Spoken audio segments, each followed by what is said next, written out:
my beautiful 9:30 class. So unfortunately, Neuro is not working at the moment, so I'm going to make just a quick video on what we were going to do today, which we're also going to work on tomorrow as well. So just wanted to get a head start.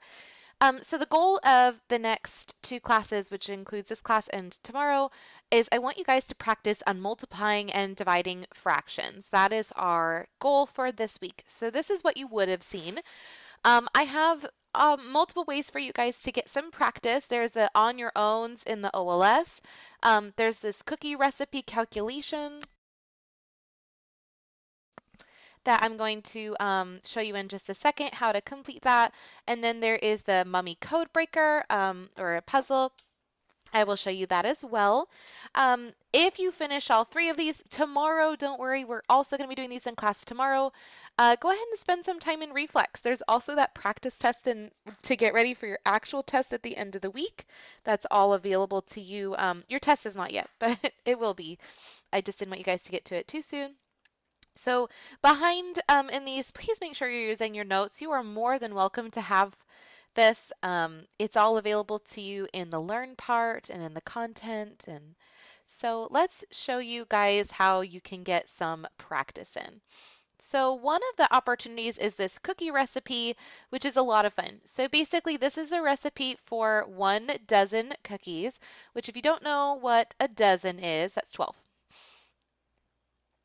And I'm sorry, my pen's going slow. So it's 12 cookies.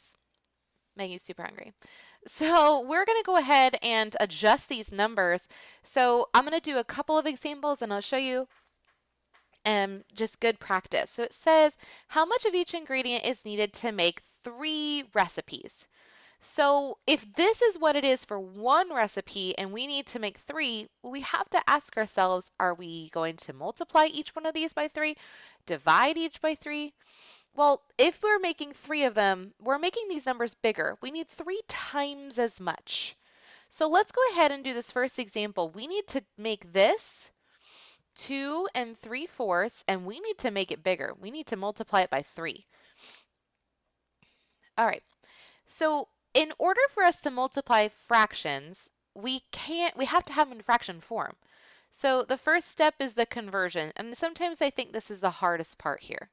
We don't have to do keep, change, flip because we're not dividing. So the first opportunity is this 2 3/4, and we have to ask ourselves, how in the world can I get that into a regular fraction? So to do this, we keep our denominator. This is that procedure we learned a few weeks ago. We keep our denominator and then we multiply and add. So we're going to do 4 times 2 plus 3. So 4 times 2 is 8, plus 3 more is 11. So all we did was convert this mixed number into a fraction greater than 1 or an improper fraction. Now, we have to get the number 3 also into a fraction form. So when you have a whole number, all you have to do is put it over 1. Sweet. So the conversion part I think is the hardest part because after this, it's just multiplying. It's just multiplying right on across. So 11 times 3 is 33. 4 times 1 is 4. Now again, that's the easy part. The difficult part comes when we have to convert it back. It's like if we were making cookies, I'm not going to tell you, oh yeah, you just put 33/4 of a cup of margarine in it. And you're going to look at me like I'm crazy. So we need to put this back into a mixed number. So just ask yourselves, how many times does the number 4 go into 33 without going over? Okay, well 4 times 8 is 32.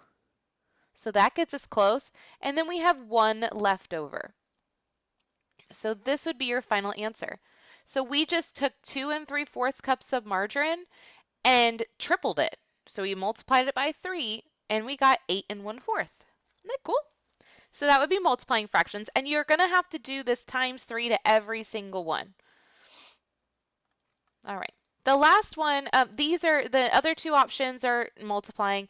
This last one is actually dividing. So I'm going to show you how to do one example of this, and then you can go about it. So it says, how much of each ingredient is needed to make one single cookie?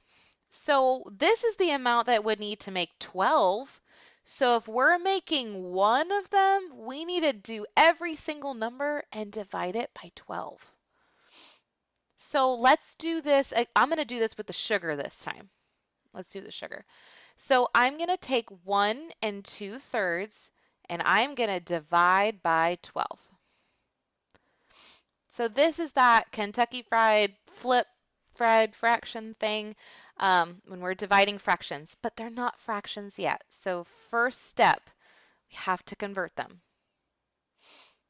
Okay, keep our denominator. 3 times 1 is 3, plus 2 more is 5.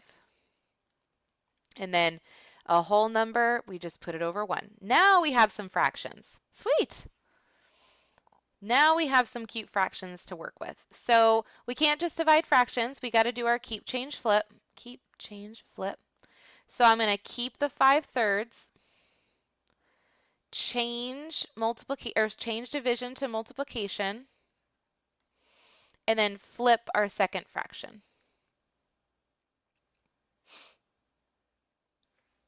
Now we can just do the easy part, which is the multiplying. 5 times 1 is 5. And then 3 times 12 is 36.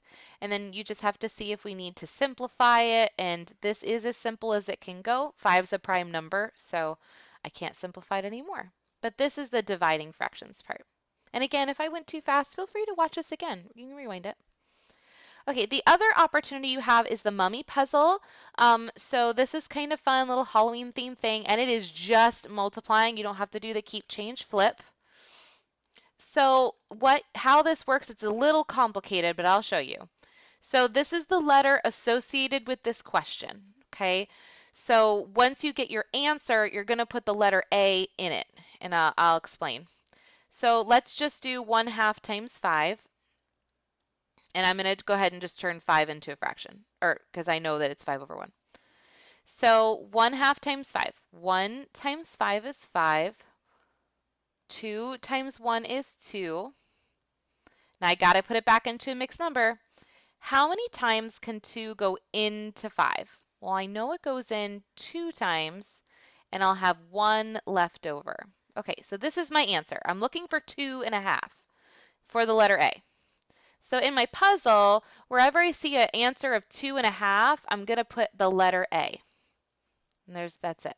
So you'll do that for each letter. There are multiple A's, which is fine.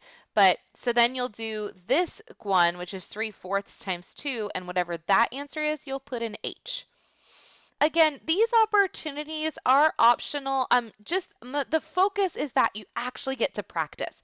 If you decide to do the mummy one, that's awesome. If you decide to do the cookie opportunity, that's awesome. If you're an on your own kind of person or a Khan Academy, that's great. You get to be in control of how you practice. But the important thing is that you have to practice, okay? So if you have any questions, we will be doing these in class as well during breakout rooms on Wednesday.